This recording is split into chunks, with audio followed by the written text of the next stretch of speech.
everybody, and welcome to Hashtag No Limits. I am your host, Shelly Kino. Hashtag No Limits is about limits that society has placed upon people, but those people have busted through those limits. As a special education teacher and as a master IEP coach and education consultant, I have seen this happen over and over again, and I am so proud and pleased that I can share these stories with you. The story that I am going to share, well, I'm not going to share, the story that I am happy to bring you today is a story that happened many years ago.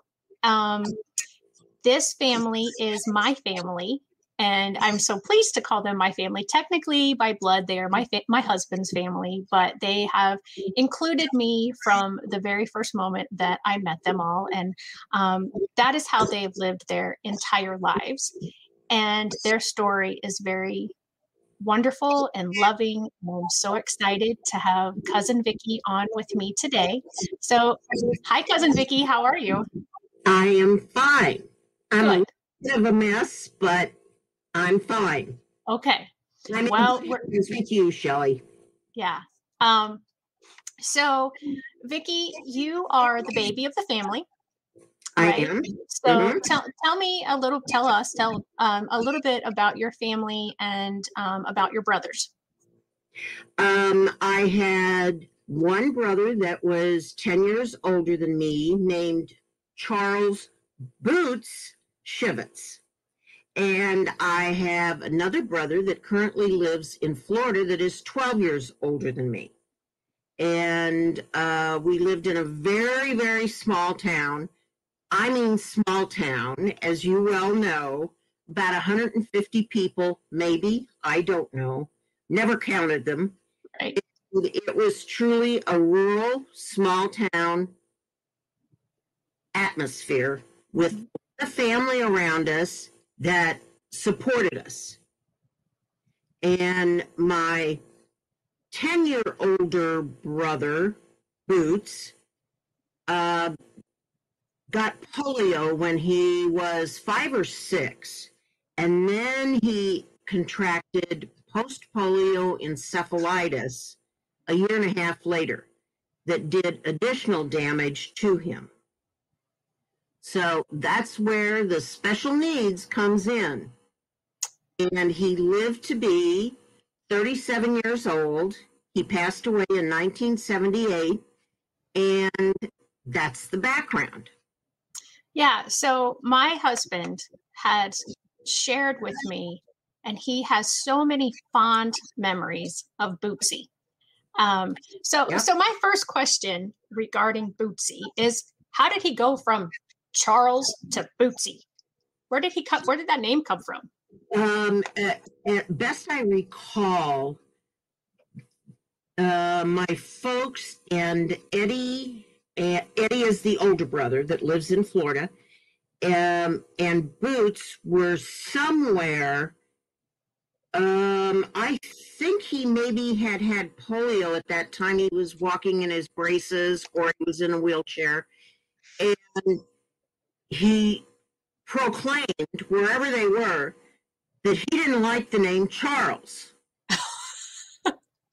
And Dad asked him, this is how I remember it. Dad asked him, well, what do you want to be called? And he looked over and some guy was wearing cowboy boots. And he said, Boots. And he was known as Boots. I mean, I didn't even know his name was Charles for many years. As a baby, as a kid. Right. Yeah. So well, that's how he was Boots or Bootsy. Yeah. And honestly, I've been in your family now for 30 years. And until we started preparing for this, I never knew what his real name was because, as I said, Kevin always referred to him as Bootsy or Boots. Right. So he's 10 years older than you. Oh, I forgot. I told you I was going to do that housekeeping stuff, and I always tend to forget it. So let me do the housekeeping. If you're watching from the Facebook group, No Limits, Changing the World's Perspective through IEPs, please give StreamYard permission. I've put the the link in the chat box so that you can just click on it and tell them it's okay for them to share your name and profile picture. They're doing that to protect your privacy because the Facebook group is a private group. So they're honoring your privacy. If you're watching on YouTube, please hit subscribe. If you're watching on in the Facebook page, please like it. Make sure that you like the page. Also, any comments help our viewership because the more people who comment, the more people Facebook will share the video with. And, you know, that's always my goal with the show is to, we're trying to change perspectives. We're trying to broaden people's views of the world. And so the more people have the opportunity to see this, the more opportunities are going to be had in order to change those. So, okay, sorry about that. I always forget that business side of things because I'm always so excited to just get in and have the stories told. So, so your brother was 10 when you were born. So by the time you were born, he already had polio. Sorry, I'm smiling because somebody just posted comment and I have a feeling I know who it is, but they didn't give permission to StreamYard, so I can't see who it is. Yes, he already had polio. He was in 2 leg braces, a half a brace on one side and a full leg brace on the other side. Had to, because of severe scoliosis. He also had to wear a corset. And oh, wow. Yeah, and that was I think that entailed as he was growing up. I mean, I can remember back to 2.5, but prior to that, I have no memories, but I do remember 2.5. Okay. We would, one or the other or both of the parents and me thrown in the back seat, would take a trip to Warm Springs, Georgia to be refitted for a new corset. And the corset came from chest height to right at the hip. So, so as he was growing, it had to be changed like every 6 months. Right. And in later years, he didn't wear it at all. But he also, from the post-polio encephalitis, just on the medical side of it, his speech was affected, and he also had grand mal seizures that were controlled by phenobarb pills and injections. And there was the cause of the seizures was never found out. Oh, okay. You just know, I'm sure it was from some neurological damage from the post-polio encephalitis. Yeah. And they had also had him to Mayo Clinic too, but that was where I was born. So my parents had taken him several places. One other caveat, I did not find out until 5 years ago that my oldest brother also had polio. Really? Uh-huh. Eddie wow. had, yeah, and I did not know that until, and I'm 70, so that was 5 years ago. So kind of interesting. Yeah. Evidently, there were no side effects with Eddie's. He had a much milder case, evidently. Wow. Yeah. I mean, yeah, but that's a very severe case of it. Right. Well, this person also has not given permission to Facebook, but I bet you can figure out who it is. It says, say hi to Loretta for me and give her some pets for me. I'll also give you the hint that she's at college.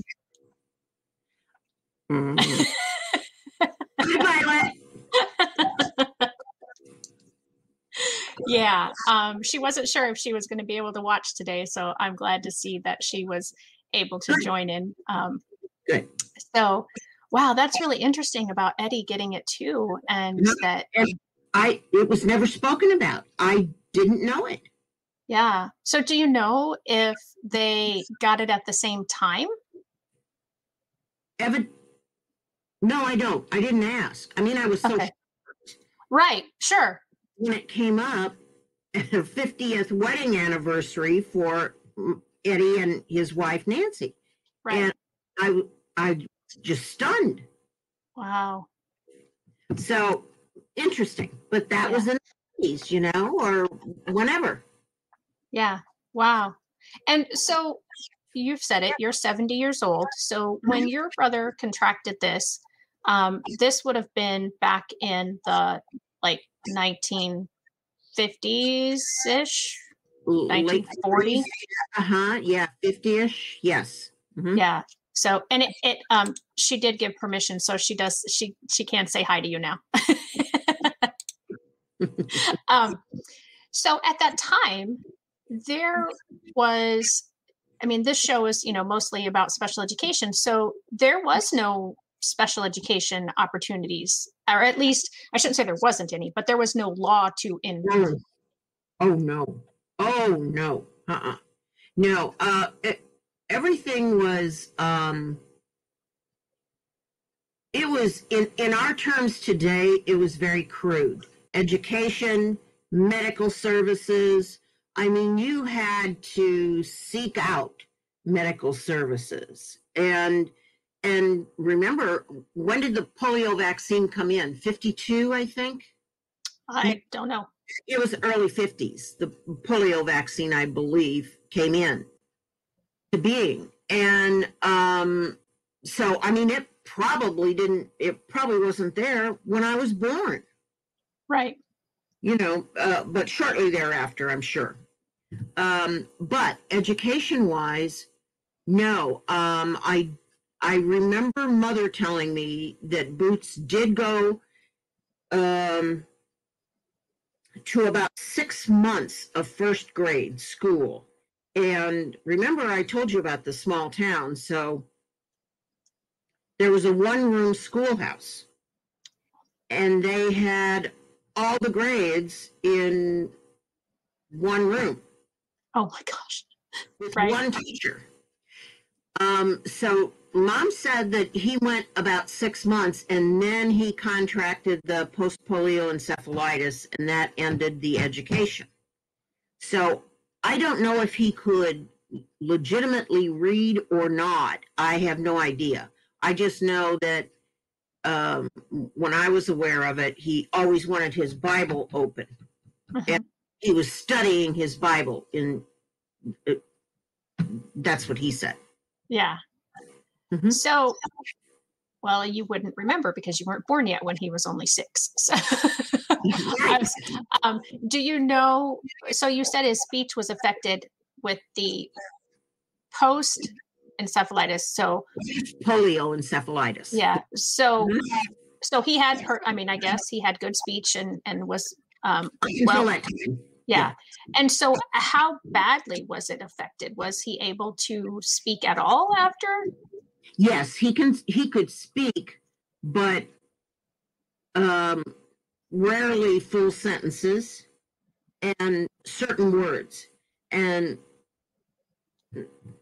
sometimes a cuss word. Don't we all learn those? Yeah, those are the words you don't want kids to pick up on, and they right. do. Like, of course they do. Yeah, and we say it very clearly. Yes. Yeah. Yes. So it was severe speech. So severe speech, and what did it do to him physically? I mean, you talked about the braces, so he was able to walk at some point for a while, at least. For a while, he was able to walk with the full leg braces, and then it became too difficult with the leg braces, and we would still get him up and put him in the wheelchair with his corset on. Mm-hmm. And so he could sit up in the wheelchair. And then I would say probably when I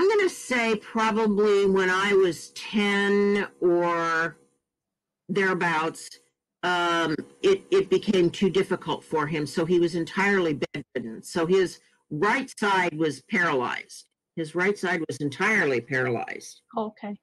Now his left side he could still use. And he was mostly bedridden, and that's what your husband Kevin would remember, because he his bed and the position of the bed was right next to the kitchen, so he was always involved in whoever came over, because they always came over to see him, not necessarily to play with me or to help mom or whatever, but they would always come over to visit him, and they would sit at a corner where they could see both the kitchen and Boots and talk to Boots, and he had a TV for entertainment, and he liked his TV. He liked his westerns. Yeah. Well, yeah, that was in the 70s. So yeah, that's yeah, 60s. Yeah. Yeah. Yeah, because Kevin wasn't born until 71. So okay. So that all right. Yeah. Yeah. And I remember Kevin telling me many times, that first of all, that he thought Boots had a great sense of humor. Oh, it was very twisted. He could speak least expected. Just to instigate things. Yeah. Mm-hmm. And that's probably the reason that Kevin liked that sense of humor, because yeah, knowing Kevin in his younger years, yes, that's probably true. Yeah. Maybe we should stop talking about Boots and just talk about Kevin. No, I'm just kidding. No, that's another episode. Yeah, absolutely. Then that's a completely different show. Yeah. Right. Yeah. So Violet says, so that's where Kevin gets it. Yeah, that's exactly. Mm-hmm. And he shared with me that he felt that your dad did a great job of instilling and growing that sense of humor.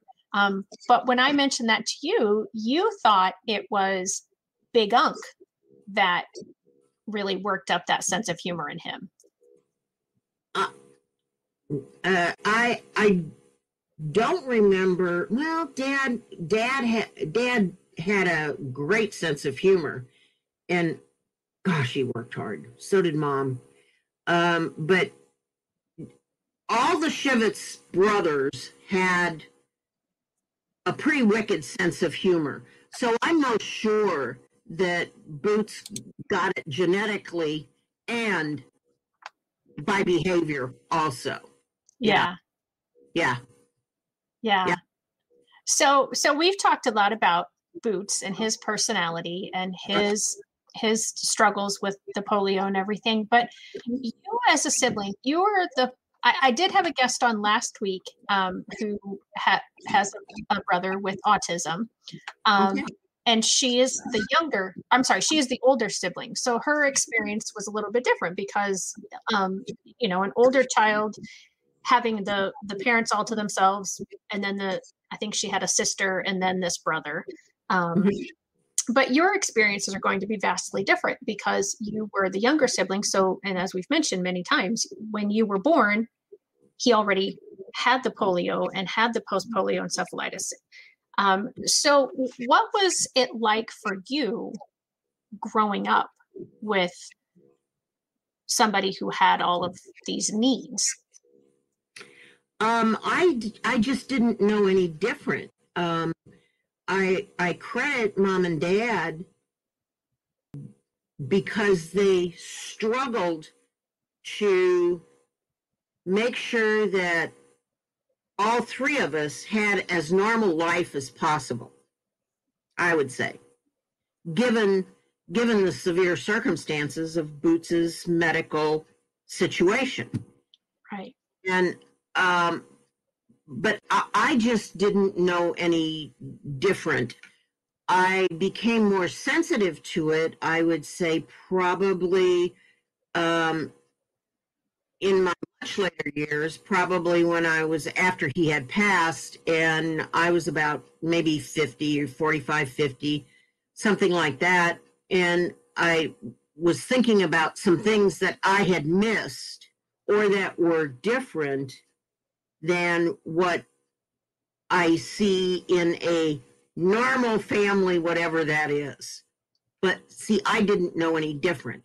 And you're right, My older brother absolutely had a different experience. Yeah. So I mean, yeah, I was the baby and I was the only girl. So that made a difference. sure. Yeah, and that makes sense. So uh, I'm trying to think about um, vehicles, like we talked about the medical and the medical equipment.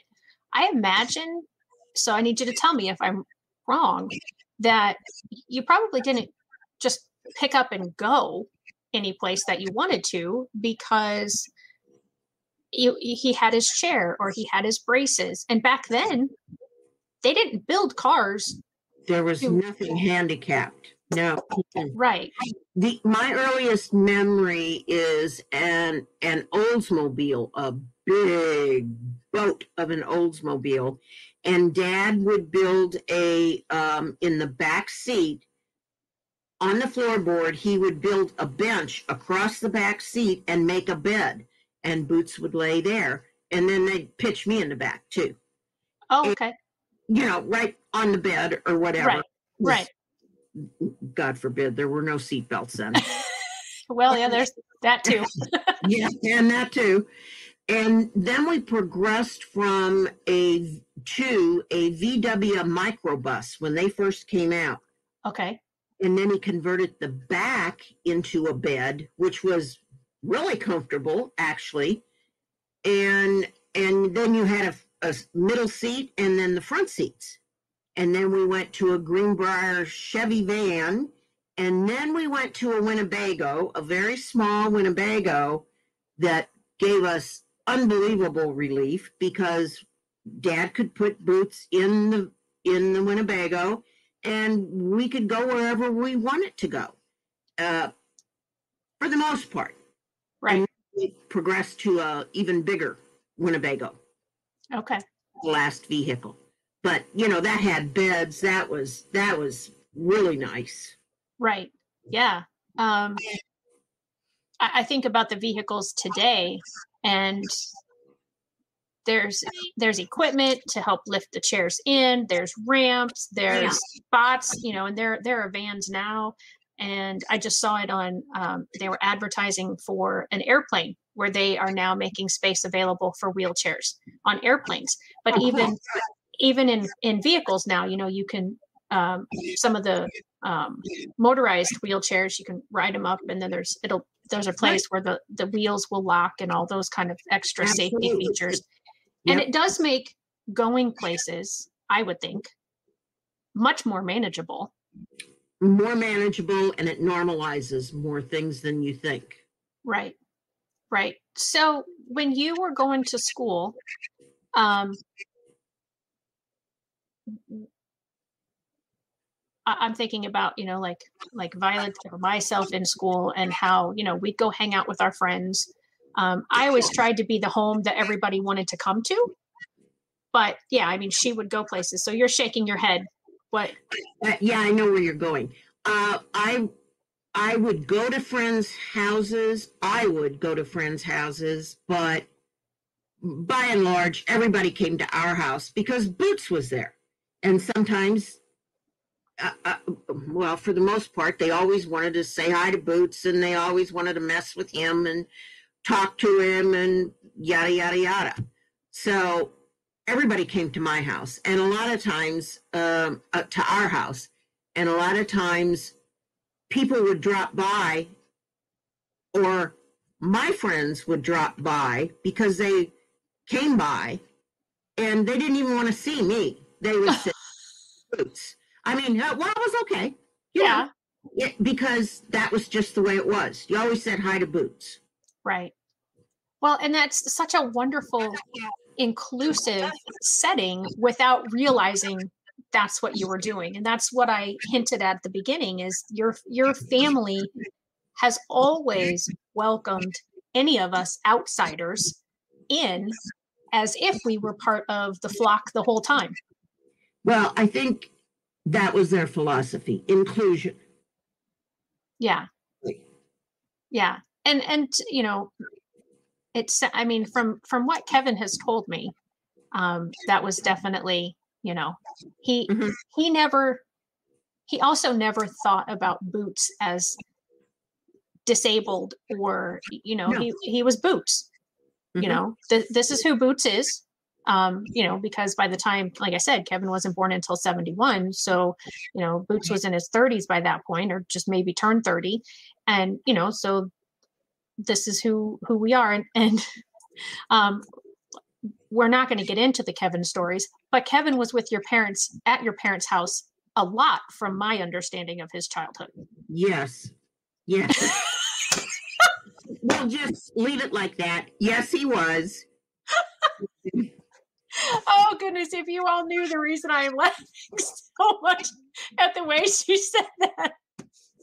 As I said, we could have a whole nother show about my husband's childhood. But he's an absolutely amazing adult. Please don't misunderstand, but he is. You would never in a million years believe how Kevin turned out, her husband. So yeah, just leave it like that. Yeah, but your parents started, huh? Compared to the way he started. Well, and my understanding is that your family had a lot to do with that. A lot to do with his changing from the mischievous little boy that he really was, from the stories I've heard, to this person that he is today, because of, just like I said, just that inclusiveness, that structure. My understanding was your parents could get him to do some things that maybe my mother-in-law couldn't always get him to do. But there were other people, and I don't know this, but I know there's been many other names mentioned throughout my time of knowing your family, like of other people in the family. Did you ever have other people that lived with you, or was it just that everybody was so close? No. Mom and Dad took in, let's see, Aunt Jenny, my grandma, my mom's mom. They lived with us. Ma lived with us for 5 years, 6 years, as well as Boots. Okay. Broke her hip. And until she passed away. And Pappy's wife, Aunt Lil, lived with us. And it wasn't unusual for us to take other people in. Yeah. Right. And yeah, so your mom was just very nurturing and very loving and very caring and an excellent cook. And yes, she is. And there's a reason that our daughter is named after your mom, because of all of those wonderful qualities and all of the things that she did for Kevin growing up. I mean, he's always, and I do too. I was so blessed to have, 20 years of knowing your mom before she passed. And, she was a very wonderful woman. And I think it speaks volumes to her and your dad. I didn't have the chance to meet your dad, but of all the wonderful memories that everybody has of your family. Yeah. And the fact that, friends would want to come over and family would stop by, and, like I said, Boots was Boots. They bring him things, and if they something about cowboys or something, they would bring him that or whatever. Yeah. Right. Oh, bye, Violet. We love you too. She's got to go. She's got a meeting she has to prepare for, she said. So, but when you were talking about Kevin and his upbringing, she said she's so sorry. I'm so sorry. No, you don't have to be sorry. Your daddy's amazing. So yeah, he really is. But it's good that he has those stories, because that gives people hope. Your child can just be driving you crazy today, but as an adult, they could possibly become this amazing person who's a pillar of society and who, lots of people look up to.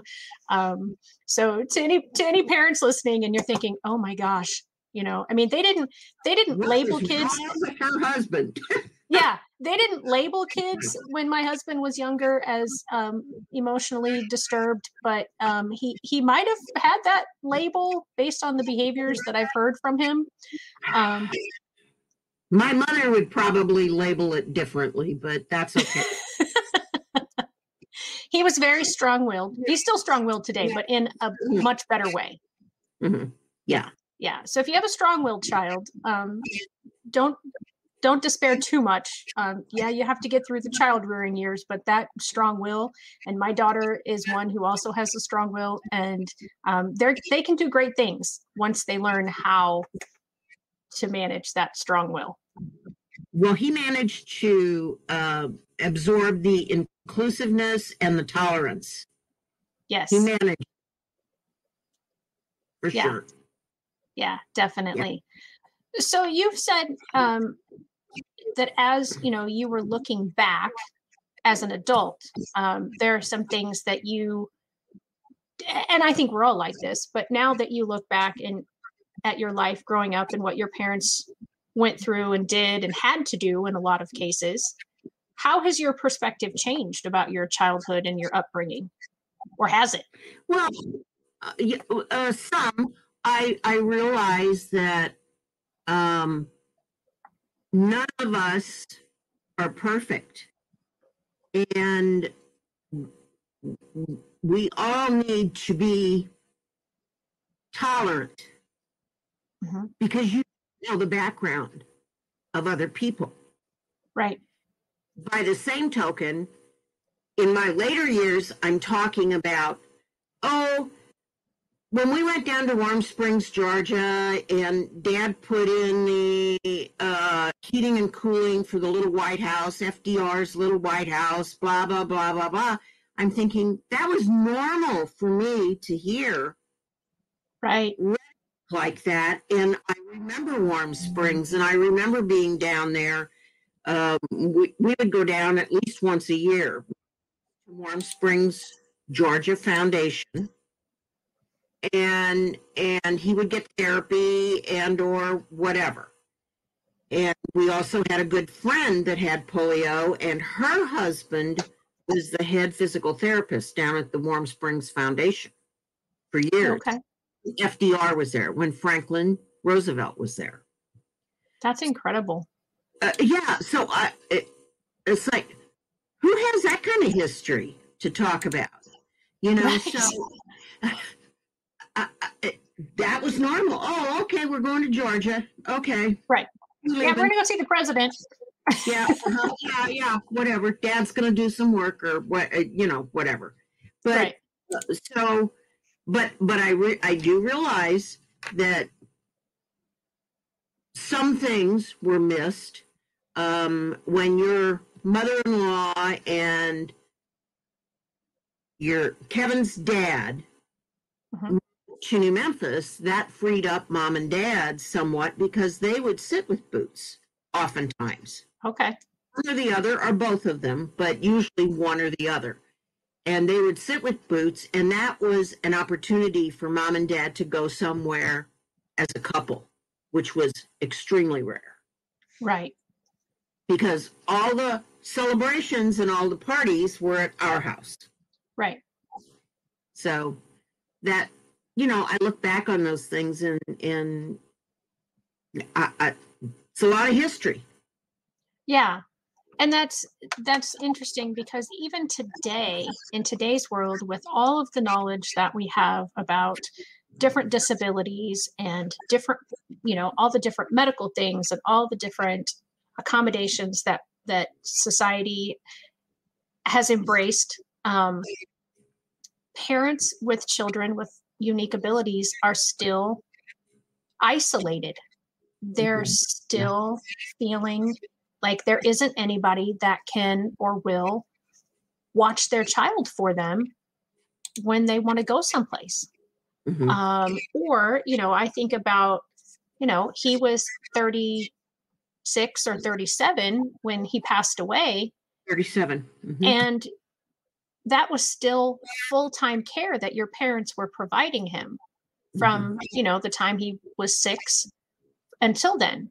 Yes.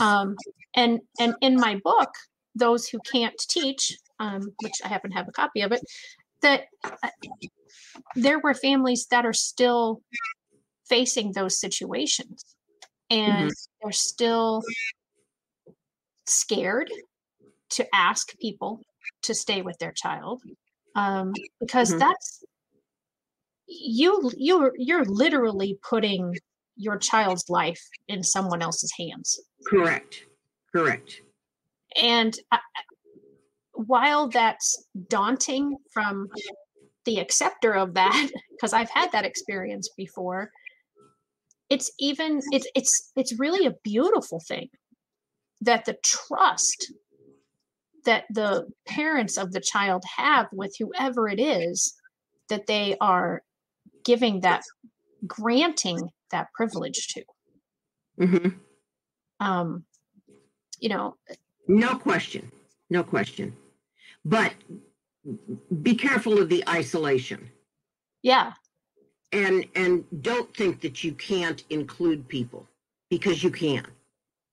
Right. And I think from the stories that I've heard, your family was great at including and having, okay, so maybe they couldn't go everywhere, but they had people come to them. Correct. And they made sure that, Boots was part of everything as much as possible. Yeah, for sure. Yeah, absolutely. And that's, oh, there's Loretta. Can I take a 30-second break? Absolutely.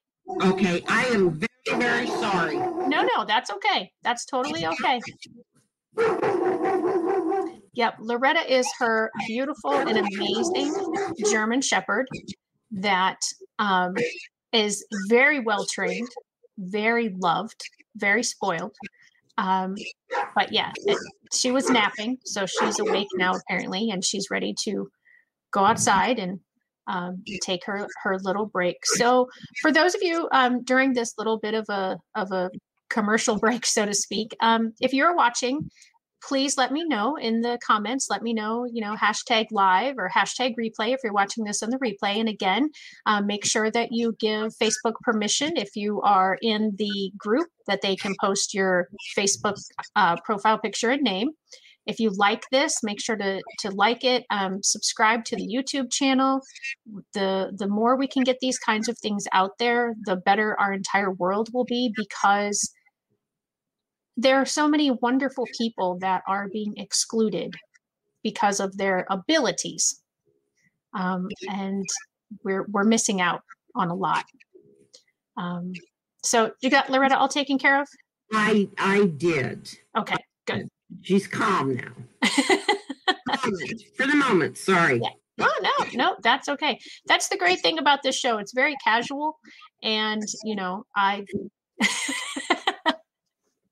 yeah, you're not getting any special treatment just because you're my cousin or my husband's cousin or whatever. But yeah, I know I've my show that I do on Fridays, Fran has a dog and a cat that often appear and join the entire show. Okay. So, yeah. So it's all good. It's all good. So yeah, we were talking about the inclusive environment that your parents and your family had designed, and how, bringing everyone to you to help combat that isolation feeling. And your friends, one of the families that's in the book had the child had 3 older siblings, and they were the same way.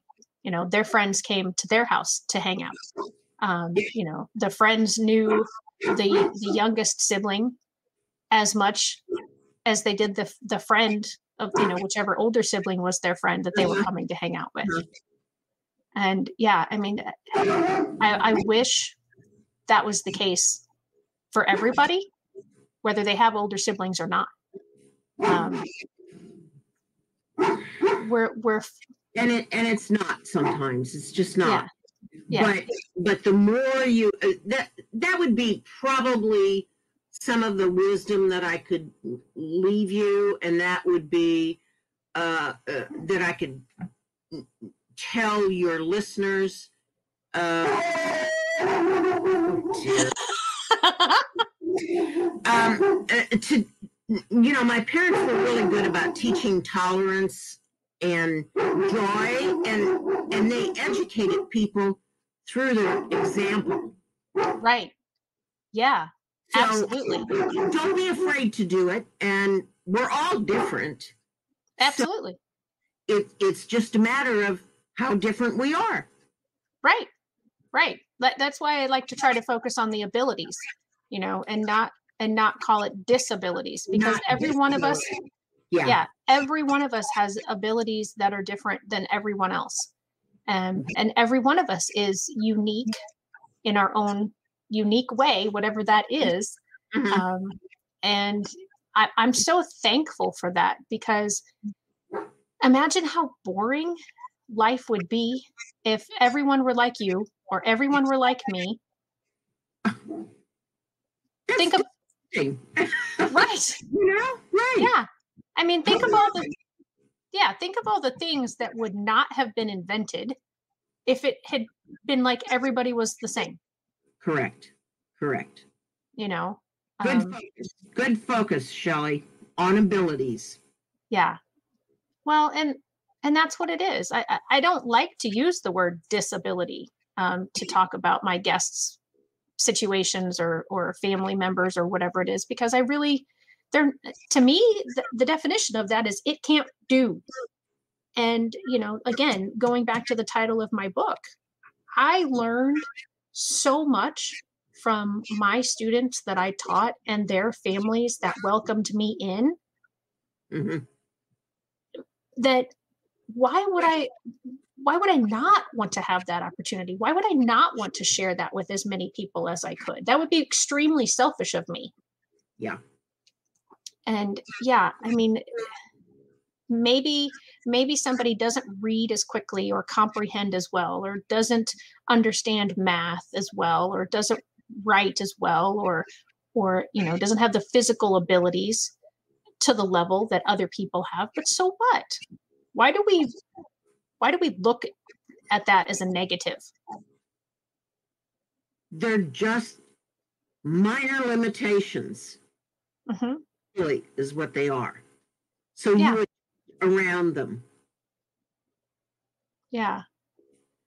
Well, I know you had some notes, and I want to make sure, we've still got plenty of time, but I want to make sure that we've covered anything that you had wanted to cover.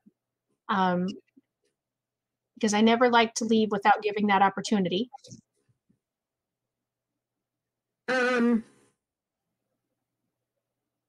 No, I've covered everything. That's good. Okay. Put down my list. That's well, good. That's why I like to sit down with the guests ahead of time and just, talk a little bit about things that we'll talk about. So I'm just curious, like, what would be some favorite stories that you could share about your brother Boots?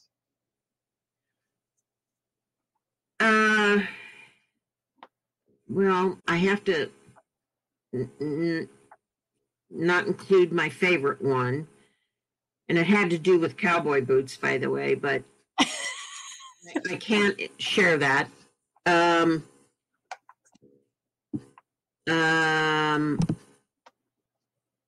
don't know if. Go ahead. There. Oh, I can share one with you, and it illustrates how you adapt to certain situations. Okay. I was probably about 8 or 9 years old, and Boots's room. At that time, we didn't have a portable television in his room. It was still too new. We had a television in the living room, which was 2 rooms away. Right. And Mom was outside working in the garden or something, and she said to me, Boots said to me, "Want to watch television, TV?" And I thought, well, how am I going to get him in there? Right. Because Dad, mostly carried him everywhere, picked him up and would carry him. And so I put a blanket on the floor and I said, "Get down on the blanket, Boots." And he said, "I can't." And so I had to swing his legs over, and I rolled him out of bed onto the blanket and drug him on the blanket to watch television. And Mom came back in and she said, "What are you two doing?" Boots just looked at her and said, "Watching TV." Yeah. That was the end of it. Yeah. And he kind of laughed about it. Another story, he used to like to instigate people if they were worked up or irritated about something. Uh-huh. So he Definitely Kevin got that trait. So my grandpa, Pappy, known as Pappy, would always come and sit and visit with him. And sometimes when he'd get in a fight, verbal fight with Aunt Will, his wife,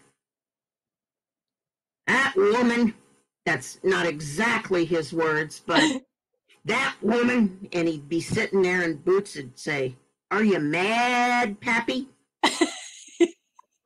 And then Pappy'd go on and on and on and on. And, Mom was in the kitchen, so she could hear him, and she just knew what he was doing. He was exciting my grandpa to keep going. Right. Be more infuriated. And he would just shake his head, and he'd put his head down, and his shoulders would shake. Pappy all worked up. So that was part of his humor and the part that explains Kevin, actually, your husband. So. Yeah. Well, yeah. And Kevin would talk about, we'd go over to Aunt Maya and Unc's, and I'd climb up in the bed with Boots, and his brother Brian would climb up in the bed, and they would, just play games and so let's describe that bed a little bit, because, when I think somebody's in a bed at a home, in a home setting, or any bed, actually, I'm thinking of, one that's got a box spring and then it sits up. So, so let's describe low to the ground. It was very low to the ground, about, maybe 12 inches or so. It was on a frame, and it was not high at all. Right. And was it just a twin bed, or I'm guessing it has to be, it was twin, but even at a twin, the boys were able to get into the bed with him and sit and talk. That was not unusual. Actually, Eddie's younger daughter used to do it too when they'd come out. Okay. They would come out and they just automatically crawl up and lay next to him or sit next to him and swing their legs and play games or have cards or something. And, kids don't play card games. Right. You know how they do. So, they would do stuff like that, or they'd read out of the Bible to him. Couldn't read, but for the most part, Right. Yeah. Or if he were eating, they'd take over feeding him, and they'd pat him on the head, and then they'd shove some food in his mouth, and then they'd pat him on the head and shove some more oatmeal in his mouth. And it was just a normal process. So there were, Brian was the same way, Kevin's older brother. They were all used to climbing on the bed, almost on him. Right. And doing whatever they wanted to do. Yeah. Right. So we do have a question from Jane. Hi, Jane. And along with Boots' sense of humor and his ability to instigate people's anger, what other abilities did he have? She was asking. He was extremely perceptive about people's personalities. If he didn't like someone that came into the house, he would put his head down and not talk. Oh. At all. And they would all think, oh, Boots is sleeping. Boots is sleeping. Wouldn't move. Wow. And go in and check to make sure that he was breathing. Right.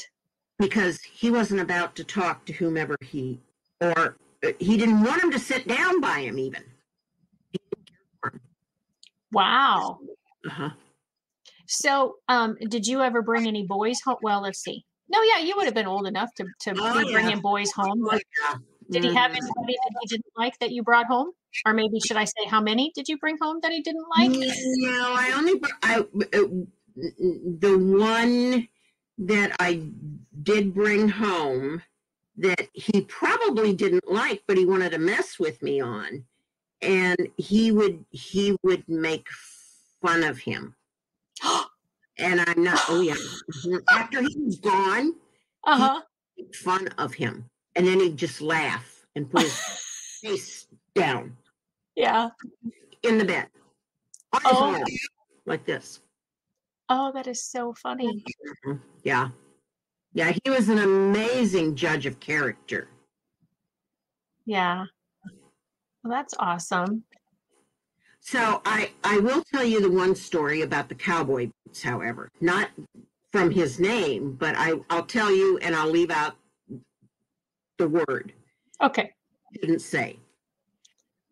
We were traveling in to Georgia somewhere down south, going to the Warm Springs Foundation or something like that.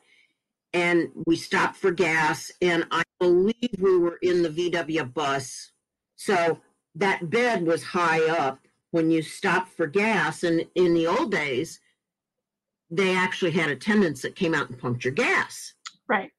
And Boots would raise up and he looked out the window and he'd look down at the guy pumping gas. And then he'd lay down like this and you could see his shoulders shake.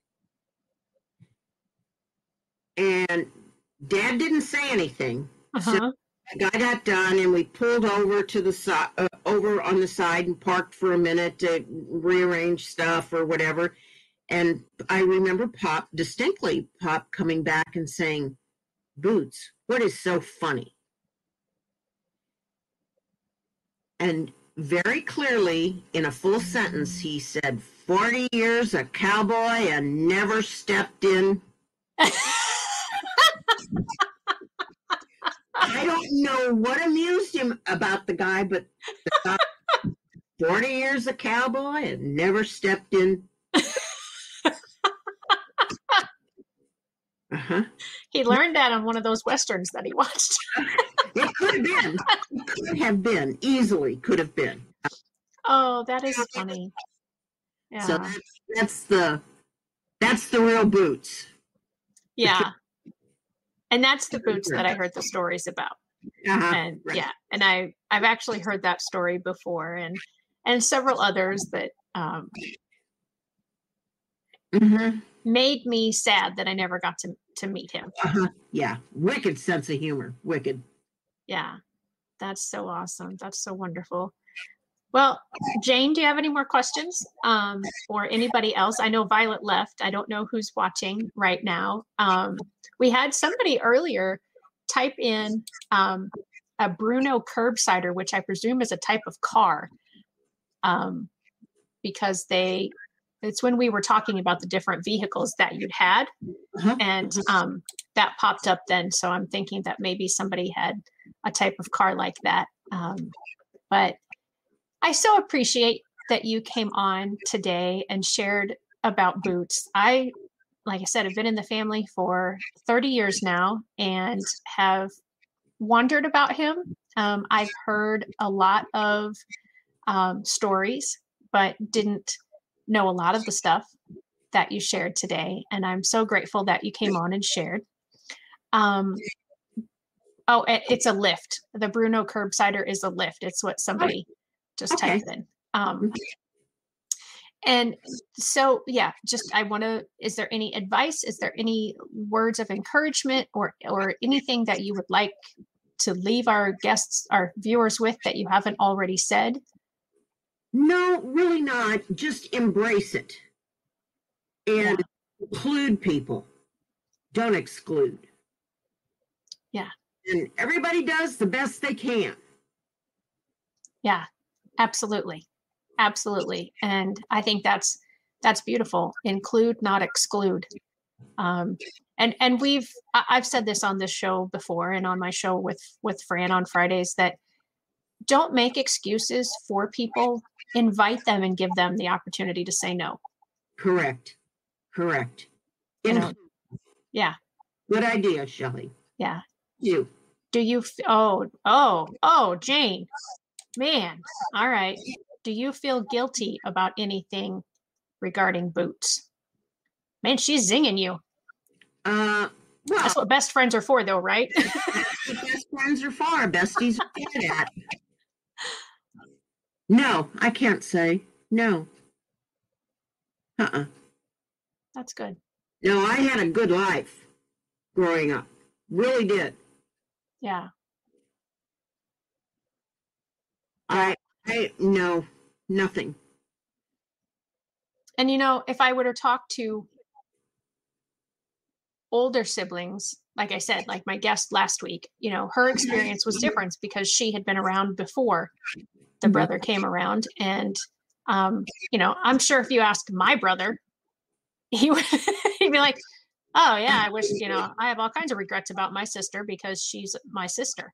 And, he was an only child for almost 5 years. So he had all of mom and dad's attention, and, he was king of the hill. And then here I come along, and, all the, I'm sure, I would think almost all older siblings would feel that way. And then, yeah, you have a very different viewpoint being a younger sibling because you don't know any different. There is no before and after. It's just now. It's the way it is. Right. It was, Yeah. Yep. I don't know what Jane means by one, but you can ask her that later. Because it's just the number one. So I don't know if she thinks that you have something you feel guilty about that you're not sharing. Not really. Like I said, you can take that up with her, with your best friend, when the show is over. All right. Well, thank you, everyone. Fran and Violet and Jane, and I don't know if anybody else joined. There's a couple other Facebook users is all it says, so I don't know who those are specifically. But thank you all for joining today. As I said, you can get my book, Those Who Can't Teach, and hear more stories that are kind of like Vicky's. They're all true stories of families who were told they can't, and yet they were able to prove those thoughts wrong. If you are watching and you would like a free IEP checklist, you can go to my website, shellykino.com, and fill out the little form, and you'll get instantly a checklist for IEP meetings. There's also a social story there. And again, make sure you like this video, you share this video, you subscribe if you're watching on YouTube, and we will see you back next week. Let's see. Yeah, next week I am interviewing another master IEP coach. Her name is Jessica. And she's had some major life changes in the last year that she is going to be sharing with you. And then Friday with Fran, right here, 1 o'clock on Friday. So everybody have a great week. Vicki, I love you. Thank you so much. Thank you. Bye-bye, everybody. Bye-bye.